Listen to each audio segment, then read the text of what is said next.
Hasto Kristianto mengatakan tidak akan mendiamkan Jakarta ada kota kosong dan PDIP akan melawan Koalisi Indonesia. Suara rakyat itu harus dicerminkan di dalam kontestasi yang sehat. Apalagi untuk Jakarta yang memiliki peran yang penting dan sangat strategis juga sebagai simbol peradaban Indonesia itu juga ada di Jakarta. Kesemrawutan Jakarta juga mencerminkan bagaimana semrawutnya persoalan-persoalan di bidang hukum misalnya. Maka Jakarta harus menyajikan suatu kontestasi kepemimpinan yang baik. PD Perjuangan terus membangun komunikasi politik dengan partai-partai sehingga nantinya di Jakarta tidak akan ada kota kosong. Itulah Hasto Kristianto yang mengatakan bahwa menjamin Jakarta tidak akan ada kota kosong dan tentu saja membuat Gus Coy Nasdem menantang PDIP. Gus Coy menantang PDIP untuk mengusung calonnya sendiri dan silahkan mencari partai tambahan lain agar bisa memenuhi kota untuk maju di Pilgub Jakarta. Kalau itu betul bahwa nanti hanya lawannya adalah kota kosong, kita sedih. Meskipun itu boleh dalam boleh. Itu boleh ya. Tapi sedih sekali. Sedih ini kita alamatkan kepada siapa? Kepada sebagian pimpinan partai. Rakyat sedih, bisa juga rakyat marah. Aduh, pimpinan partai kok yang ngono tapi aja kok yang ngono. Kira-kira gitu ya. Masa kita dikasih pilihan kota kosong? Kota kosong itu kan kota, nggak punya nyawa, nggak bisa mimpin. Masa kita disuruh milih pemimpin tapi pilihannya itu hanya satu, kota yang satu gitu benda ya. mati. Ini sedih sekali. Nah, oleh karena itu kita berharap masih ada waktu, kita berharap tampilkanlah pemimpin yang terbaik, putra-putri yang terbaik untuk di Jakarta. Pak Eriko tetap berusaha meyakinkan minimal dapat satu partai lagi supaya memenuhi syarat menampilkan tandingan yang tadi ditawarkan. Sangat baik.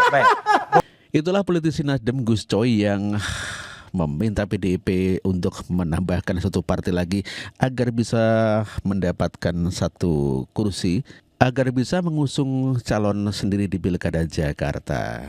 Ya, otomatis ini menyindir PDIP yang tidak bisa bergabung ke Koalisi Indonesia Maju dan tidak bisa mengusung calonnya sendiri. Meskipun Anies Baswedan di bawah PDI, namun demikian tetap tidak bisa mengajukan calon sendiri. Dikarenakan PDIP hanya mendapatkan 15 kursi di Pilgub Jakarta. Sebelumnya Adian Apitupulu mengatakan kalau Nasdem begitu sangat tega sekali kepada Anies Baswedan, sudah mendapatkan 10 kursi akibat koktail efek dari Anies, namun demikian kini ditinggalkannya. Karena kan tadi istilahnya untuk semua. Betul. Refleksi semua. Untuk semuanya, untuk semua ya. Tapi tadi yang dibilang naik kursi emang 10, Bang.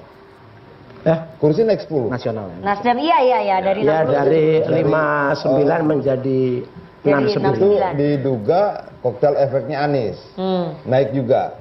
Jadi setelah naik 3. Jadi setelah mendapatkan koktail efeknya keberuntungan dari Anies tadi, lalu Anies mau ditinggalkan.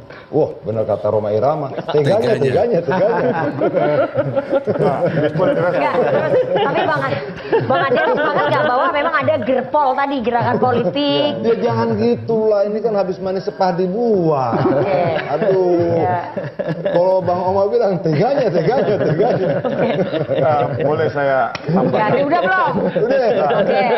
Kayaknya ini Ya, itulah Adian Apitupulu yang menyindir Nasdem begitu tega sekali, habis manis sepah dibuang dikarenakan Anies Baswedan begitu Nasdem mendapatkan tambahan 10 kursi langsung dibuang oleh Nasdem. Otomatis Gus Coy akhirnya menantang PDIP untuk mengusung calonnya sendiri. Nyindir kembali.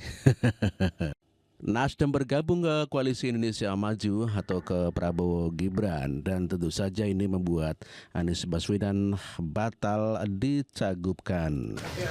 Surya Paloh, sahabat selama dari kecil, sama tokoh-tokoh dari Nasdem, Pak Siswono, senior saya. Kami ini hubungan sudah cukup lama, ya.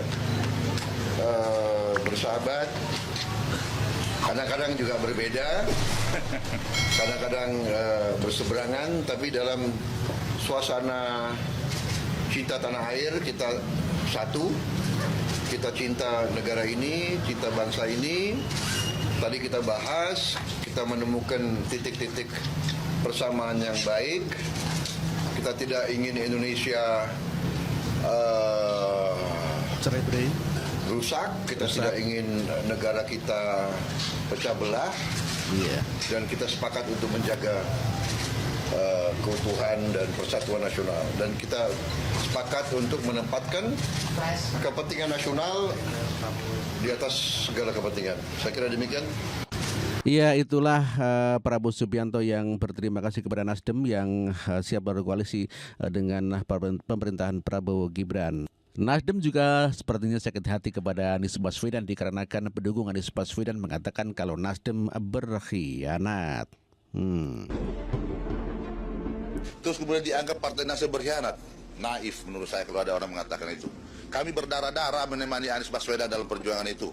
Sangat tidak bijaksana menurut saya kalau kemudian pernyataan Ketua Umum Partai Nasdem menerima hasil pemilu dan memberikan ucapan kepada pemenang, terus kemudian dianggap Partai Nasdem berkhianat.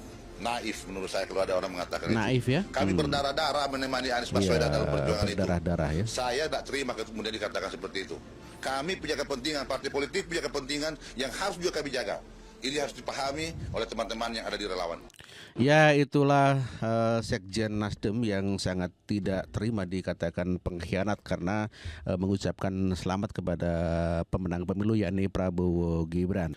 Adi Prayitno juga mengatakan kalau bisa jadi memang Anies Baswedan ditinggalkan Nasdem, ya tentu saja Anies Baswedan akan batal nyagup di Jakarta dan akan menjadi lawannya adalah kota kosong. Belakangan kita disibukkan soal Kim Plus di Jakarta yang saya kira ini akan berdampak pada kota kosong.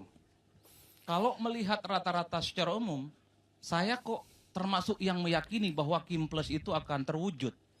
Terutama partai-partai yang sejak awal menyatakan dukungan politik kepada Anies belakangan ini mulai agak goyang iman politiknya. Goyang iman Coba politiknya. kita roasting satu persatu. PKB, partai politik yang pertama kali menyatakan dukungan kepada Anies. Bukan hanya tidak happy dengan proposal politik PKS tentang duet antara Anies dan Sohibul Iman. Belakangan PKB itu sangat kelihatan tidak tertarik lagi bicara Anies untuk dijadikan sebagai kandidat maju di Jakarta. PKB justru menunjukkan keintimannya dengan Gerindra, justru lebih menunjukkan keakrabannya dengan Mas Kaisang dalam pertemuan beberapa waktu yang lalu. Ini gayung bersambut, tanda-tanda yang semakin tebal bahwa PKB secara perlahan sepertinya mulai mundur secara teratur, tidak memiliki intensi apapun kepada Anies maju di Jakarta. Setelah itu kita cek pernyataan Nasdem setelah deklarasi dukungan. Bagi saya Ahmad Sahroni bukan kader biasa, elit penting di negara ini. Termasuk elit penting di Nasdem, tiba-tiba mengatakan bahwa tak ada jaminan Nasdem itu akan memberikan 100% dukungan politiknya kepada Anies Baswedan. Dan pernyataan Ahmad Sahroni tidak dibantah oleh apapun oleh Nasdem. Dibiarkan, tak ada sanksi dan tak ada klarifikasi apapun. Dibiarkan liar. Yang ini kemudian ditebalkan oleh publik sebagai instrumen dan variabel bahwa bukan tak mungkin Nasdem pada akhirnya juga akan menarik dukungannya kepada Anies Baswedan. Yang terakhir, PKS yang dulu kita kenal sebagai partai yang sangat cinta mati dengan Anies Baswedan. Cinta mati. Cinta buta dengan Cinta Anies Baswedan. buta. Dulu sangat kelihatan sekali kalau bicara Anies Baswedan, PKS lah paling sibuk cari perahu, konsolidasi, deklarasi di mana-mana. Sehari dua hari ini pernyataan PKS mulai melunak dan bersayap, memberikan deadline kepada Anies. Awal Agustus tak dapat tambahan partai di luar PKS, maka PKS akan mengevaluasi dukungan politiknya ke Anies. Tanda-tanda alam, Bang Karni. Dan PKS sudah memulai itu di Sumatera Utara. Dulu PKS itu kan melirik Edi Rahmayadi, katanya ingin diusung. Kenapa kemudian akhirnya kepada Bobi? Karena bagi PKS, Bobi tak mampu mencari tambahan partai di luar PKS. Bukan tidak mungkin apa yang terjadi di Sumut akan terjadi di Jakarta, akan dilakukan oleh PKS kepada Anies Baswedan. Adi Prayitno meyakini itu terjadi di mana Anies Baswedan akan bernasib seperti Edi Rahmayadi di Sumatera Utara, tidak mendapatkan dukungan dari PKS. Dan Anies Baswedan bisa jadi batal lah maju di Pilgub Jakarta.